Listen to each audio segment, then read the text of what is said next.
Hello, welcome to my channel. আ আমি পায়েল নিয়ে এসেছি তোমাদের কাছে নতুন একটা ব্লগ। দেখো আমি অনেকদিন পর ব্লগ দিচ্ছি। তোমরা সবাই প্লিজ দেখো কিন্তু। মেয়ের স্কুলে অ্যানুয়াল প্রোগ্রাম হচ্ছিল। যেখানে মেয়ে মার্চিং করছিল। আমরা গিয়েছিলাম অনেক সকালেই গিয়েছিলাম। মোটামুটি 8:30 8টার মধ্যে চলে গিয়েছিলাম। যেহেতু অ্যানুয়াল স্পোর্টস ছিল।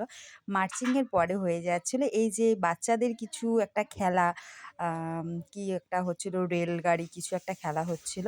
তারপরে এই যে দেখো খুব সুন্দর হচ্ছিল। এখানে সব নার্সারি 1, 2 এইসব বাচ্চারা মিলে কিছু একটা রেলগাড়ি খেলা খেলছিল। তারপরে মেয়ে প্রাইজ পেয়ে যাচ্ছিল। যেহেতু মেয়ে 400 মিটার দৌড়ে থার্ড হয়েছিল। মেয়ের অলরেডি আরও প্রাইজ ছিল। এই যে মেয়ের সাথে খেলা দেখতে গিয়ে মেয়ের অ্যানুয়াল প্রোগ্রামে আমিও খেলা দিয়ে নিলাম। দেখো এটা ছিল এই কি মানে আ স হাতের উপরে কাপ দিয়ে দিয়েছিল। দিয়ে তারপরে বলেছিল খেলার জন্য। যেহেতু ভর্তি করে ওটার মধ্যে আলতা দিয়ে জল ছিল। ব্যালেন্স খেলা ছিল মনে পড়লো। যাই হোক ব্যালেন্স খেলা ছিল।